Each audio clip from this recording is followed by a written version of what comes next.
Beberapa minggu setelah mechanical keyboard dari Logitech yang diberi nama G Pro ini masuk ke Indonesia, saya langsung tertarik untuk membeli. Didesain tanpa tombol angka atau lazim disebut TKL, 10 keyless, sesuailah dengan apa yang saya cari. G Pro ini mempunyai desain imut, hemat tempat, kokoh, dan sangat premium look. Keyboard ini menggunakan romer G mechanical switch, bukan standar seri MX seperti kebanyakan keyboard mechanical yang lazim ditemui. Tambah manis dengan RGB Lightning dan dukungan software yang sangat mudah dipahami, sangat user-friendly. Namun satu hal yang sangat disayangkan, terdapat desain flaw atau kelemahan yang menurut saya sangat fatal pada keyboard ini, yaitu desain kaki atau pin yang berbahan plastik pada keycapnya sangat ringkih dan mudah sekali patah. Ironis sekali, di saat switchnya diklaim dapat bertahan hingga puluhan juta kali stroke, namun begitulah, malah keycapnya yang rontok duluan. Disebabkan desain backpin keycap yang sangat buruk itu. Selain Logitech tipe G Pro, tipe seperti Logitech G413, G613, G810, G910 besar kemungkinan mengalami hal yang serupa karena desainnya yang sama. Jika pin pada keycap patah, maka bisa saja kakinya menyangkut di dalam switch. Di sini kita lihat satu pinnya sudah diusir dari rumahnya.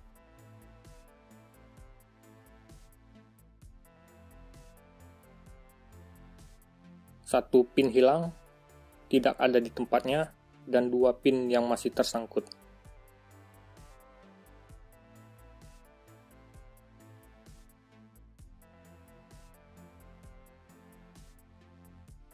Untuk mengangkat pin yang tersangkut, gunakan jarum untuk melihat kondisi kaki pin yang tersangkut itu, apakah ada kemungkinan untuk ditarik.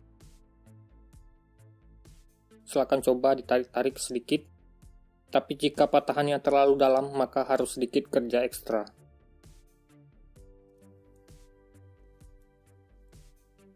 Gunakan tang dan jarum yang masih tajam ujungnya, serta korek api untuk memanaskan. Panaskan hingga tampilan ujung jarum berubah merah.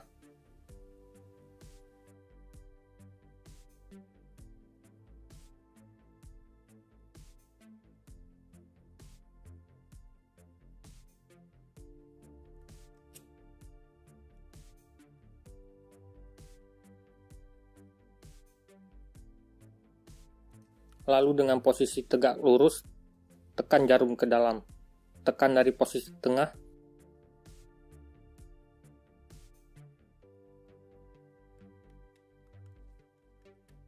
Maka pin keycapnya akan mudah terangkat.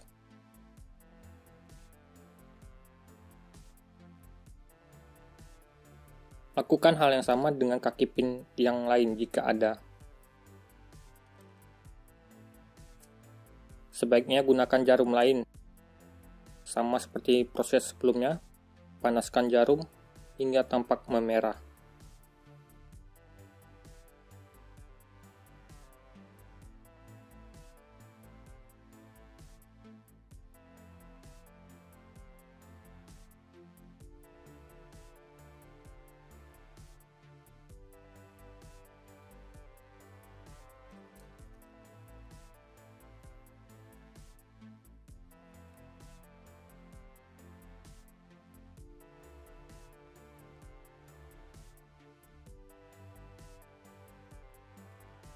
Jika tidak berhasil, maka kemungkinan patahannya sudah tersangkut terlalu dalam, sehingga sulit terangkat.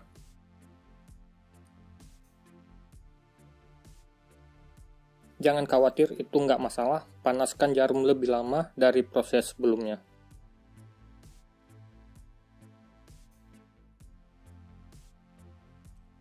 Oke, panaskan.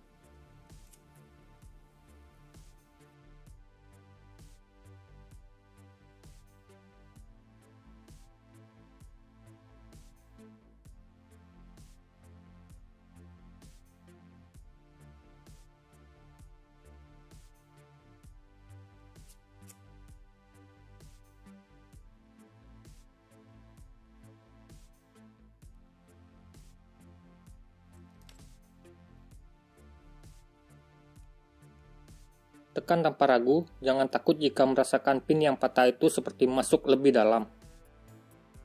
Proses ekstraksi selesai. Karena tombol kontrol kanan ini sama seperti kontrol kirinya, maka solusi sementara saya akan korbankan kontrol kirinya sebagai donor, karena jarang digunakan.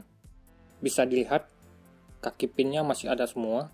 Sekali lagi, ini solusi sementara, ketimbang sama sekali tidak bisa dipakai.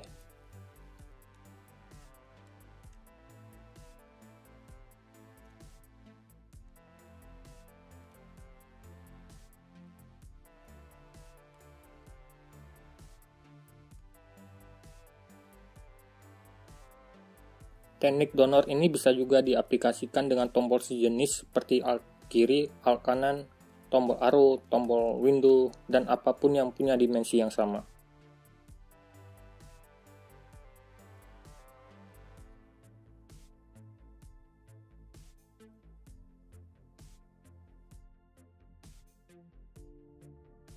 Nah, ini adalah eksperimen yang saya yakin tidak berhasil.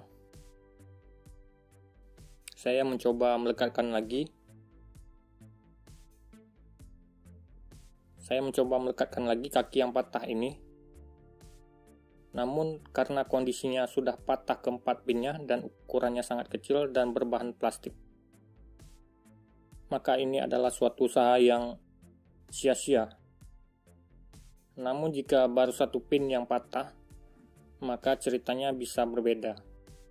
3 kaki pin yang lain bisa dijadikan pondasi.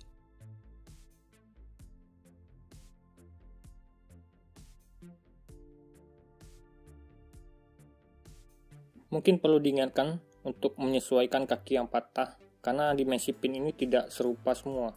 Ada yang lebar, ada yang kecil.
Jika tidak berhasil juga, tidak ada jalan lain kecuali membeli replacement key-nya di marketplace luar. Rata-rata jika beli satu keycap itu dihargai sekitar 80.000, atau kalau mau full setnya bisa mencapai 400.000 lebih. Oke, silahkan komen jika punya pertanyaan, subscribe channel saya jika belum. Terima kasih.